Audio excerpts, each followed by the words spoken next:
अस्सलाम वालेकुम। मेरे जितने भी व्यूवर्स हैं, आप सबसे गुजारिश है प्लीज़ मेरे चैनल को सब्सक्राइब करें, बेल आइकन को दबाएं ताकि नई वीडियो की नोटिफिकेशन आप सबको मिलती रहे।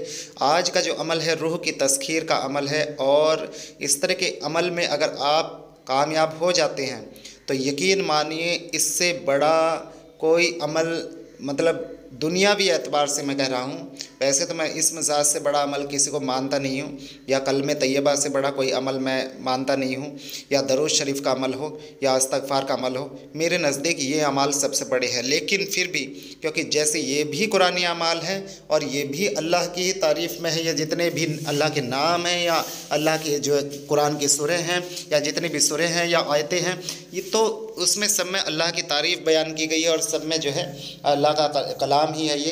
तो इसलिए मैं जो है उसे भी नहीं नकार रहा, लेकिन मैं ये जो मैं मेरे दिल के नज़दीक है वो कलमा तैयबा, इसमें ज़ात और जो है दरूद शरीफ और इस्तग़फ़ार। तो ये अमल जो है, ये अमल ऐसा अमल है कि जो आपको इंशाल्लाह उस बुलंदी पर ले जाएगा कि आपके सामने कोई भी दुनिया की कोई भी मखलूक, कोई भी कितनी भी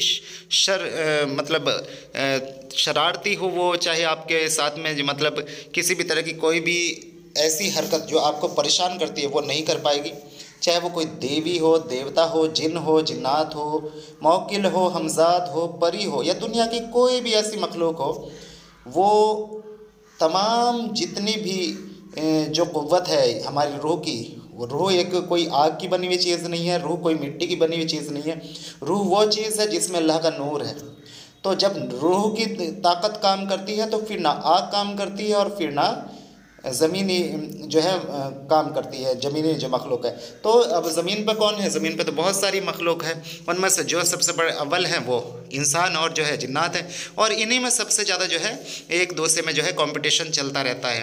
ठीक है, तो ये जो मखलूक जो भी जितनी भी हैं उन सब पे जो भारी है वो हमारी रूह की जो नूर की ताकत है वो सब पे भारी है। तो जब आप इस अमल को करेंगे तो इस अमल की अगर कुव्वत आपके हाथ लग गई तो आप इन सब पर राज करेंगे, तमाम जितनी मखलूक है उसके ऊपर राज करेंगे, और कोई भी ऐसा काम आपके लिए नामुमकिन नहीं होगा जो नहीं हो सकता इंशाल्लाह। और फिर किसी को हुक्म देने की ज़रूरत नहीं है, सिर्फ सोचने की ज़रूरत होगी, इंशाल्लाह काम हो जाएगा। अब देखिए सोच की ताकत कितनी तेज़ होती है, कितनी ख़तरनाक होती है। आप ख़ुद अंदाज़ा लगा लीजिए कि जब आपको मैं अगर कहूँ कि अभी आप सोचिए फ़ला चीज़ के बारे में, और आपने एकदम से उसके बारे में एकदम ऑटोमेटिकली मेरे बोलते ही वो जहन में चीज़ आपके आ जाएगी। तो जैसे ही वो चीज़ आई यानी कि सोचना शुरू कर दिया, तो जैसे ही सोच लिया तो काम हो गया। अब देखिए इतनी तेज़ी से, समझ रहे हैं। और जो है जिब्राइल अलैहिस्सलाम से पूछा गया कि कौन सी ऐसी चीज़ है जो आपकी परवाज़ यानी कि आपकी उड़ान से भी तेज़ है, तो उन्होंने बताया ये सोच की ताकत है। समझ रहे हैं, सोच की ताकत को सबसे तेज़ बताया है। अपने तसव्वुर से, अपनी सोच से आप कहीं भी जो है कुछ पहुंच सकते हैं, जा सकते हैं। तो जैसे आप सोचेंगे तो वो काम हो जाएगा। सबसे पहले तो आपको ये आतिशी चाल से आतिशी मुसल्लस ये नक्शे ये लिख लेना है। ठीक है, तस्खीर रूह और फ़ला बिन फ़ला, फ़ला बिन फ़ला की जगह आप अपना नाम, अपनी वालदा का नाम लिख लेंगे। ठीक है, उसके बाद में पूरी जो है ये नीचे जो अज़ीमत है इसे पूरा लिख लेंगे, और ये थोड़ा सा नीचे करके लिखेंगे अज़ीमत को। कोशिश करिएगा ये अज़ीमत जब आप नक्श को जो है लिख लेंगे तो इसे थोड़ा नीचे रखना है, और ये ध्यान रखना है आपको कि ये आपको बत्ती बनाकर जो है इसके ऊपर रुई लपेट के इसे रोशन करना है सामने। अब जैसे कि अल्लाह के नाम है तो कोशिश करेगा कि ये किसी तरह बचे और ये जले नहीं। ठीक है, तो इन्हें थोड़ा नीचे करके लिखिएगा जैसे मैंने बताया है। तो इस तरीके से जो है आपको समझ आ जाएगा और अमल भी पूरा हो जाएगा इतनी देर में। तो इंशाल्लाह आप इसे बआसानी से जो है कर पाएंगे, पढ़ पाएंगे। तो ये अमल है, और इस अमल को आपको जो है 4905 मरतबा पढ़ना है। 4905 मरतबा पढ़ना है। वो क्या पढ़ना है मैं वो भी बता रहा हूँ आपको। ठीक है, आपने देखा है ये नक्शा, इसके नीचे 3 अस्मा लिखे हुए हैं, या रहमान या बदीउ या ज़ुल जलाली वल इकराम, या रहमान या रहमानो या बदीउ या ज़ुल जलाली वल इकराम, या रहमानो या बदीउ या ज़ुल जलाली वल इकराम। इस तरीके से आपको इसे पढ़ना है। अव्वल आखिर दरूद शरीफ पढ़ना है इसमें 11-11 मरतबा, और 4905 मरतबा आपको जो है इन तीनों अस्मा को पढ़ना है, इस चिराग की लौ को देखते हुए और तसव्वुर ये रखते हुए कि मैं रूह की तस्खीर के लिए इस अमल को कर रहा हूँ।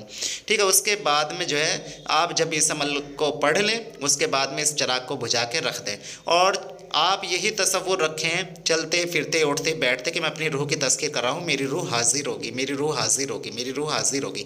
रात को जब आप लेटा करें तो तब भी आप यही तसव्वुर किया करें आंखें बंद करके कि मेरी रूह मेरे सामने खड़ी है, मेरे सामने खड़ी है और मुझसे मुतवज्जह है, मुझसे बात कर रही है। ठीक है, इस तरीके से आप जो है अपना ये मामूल बना के रखेंगे। सिर्फ और सिर्फ इसमें गोश्त का परहेज़ है और कोई परहेज़ नहीं है हर किस्म के गोश्त का। अमल 41 रोज़ का है और यकीन मानिए ये बहुत तेज़ी के साथ में तस्कीर होगा अमल।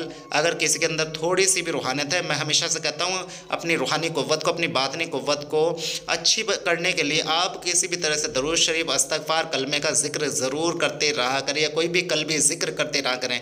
ठीक है, उससे क्या होते हैं, उससे मामला जल्दी ज़ाहिर होते हैं। रूहानियत जो है कल्ब में जब रूहानियत होगी ना तो वो इंशाल्लाह चुंबक की तरह किसी भी चीज़ को जब तस्कीर करें वो चुंबक की तरह खींची चली आएगी। चुंबक समझ रहे हैं ना, मैग्नेट। तो इंशाल्लाह जो मामला है वो फिर आप पर जल्दी खुलेंगे। तो इसके लिए ज़रूरी है कि कल्बी ज़िक्र तो ज़रूर किया जाए या सांस के ज़रिए ज़िक्र किया जाए। ठीक है, तो ये बहुत ज़रूरी है। और तसव्वुर पे हमेशा मेहनत करें अगर आप इस फील्ड में कामयाब होना चाहते हैं। ये ऐसी चीज़ें हैं जो मैं आपको बुनियादी चीज़ें बता रहा हूँ जिससे जो चीज़ आप लोग चाहते हैं कि हम वो चीज़ करें, वो चीज़ कर ले या वो चीज़ हो जाए, तो वो तभी मुमकिन है जब आप इन चीज़ों पर ध्यान दोगे। मैं जो आपको बातें बताता हूँ, पता नहीं आप लोग कोई ध्यान देता होगा या नहीं देता होगा, लेकिन अगर किसी ने इन बातों को नोट कर लिया और पकड़ लिया तो इंशाल्लाह उसकी ज़िंदगी बन जाएगी और वो आमिल नहीं कामिल कहलाएगा। याद रखिएगा मेरी इस बात को। तो ये अमल 41 दिन का रहेगा, गोश्त का परहेज़ रहेगा, इसमें सिर्फ़ और सिर्फ गोश्त का परहेज़ है। ठीक है, जिना से भी अगर कोई हो सके तो बचें, क्योंकि जिना के लिए हालांकि इतना वो नहीं है, लेकिन फिर भी मुझे ये कहा गया कि जिना से भी दूर रहे तो अच्छी बात है आमिल, उससे इस अमल में और क़ुव्वत पैदा होगी। तो यही है। और हराम लुक़मा ना तोड़े, हराम लुक़मा ना खाए, ये ध्यान रखें और इंशाल्लाह जो है इसमें कामयाबी ज़रूर ज़रूर ज़रूर होगी। और झूठ वगैरह ना बोले, इन चीज़ों से बचना है। बाकी परहेज़ कोई इतना सख्त नहीं है, लेकिन ये परहेज़ भी बहुत बड़े हैं कि आपको झूठ नहीं बोलना है और जो है किसी भी तरह के गुनाह से आप अपने आप को बचाना है।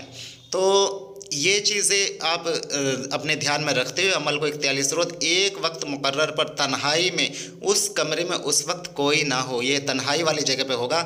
ठीक है, शोर शराबा वहाँ ना हो रहा हो, तो तब आप इस अमल को शुरू करें। इंशाल्लाह आप ज़रूर कामयाब होंगे।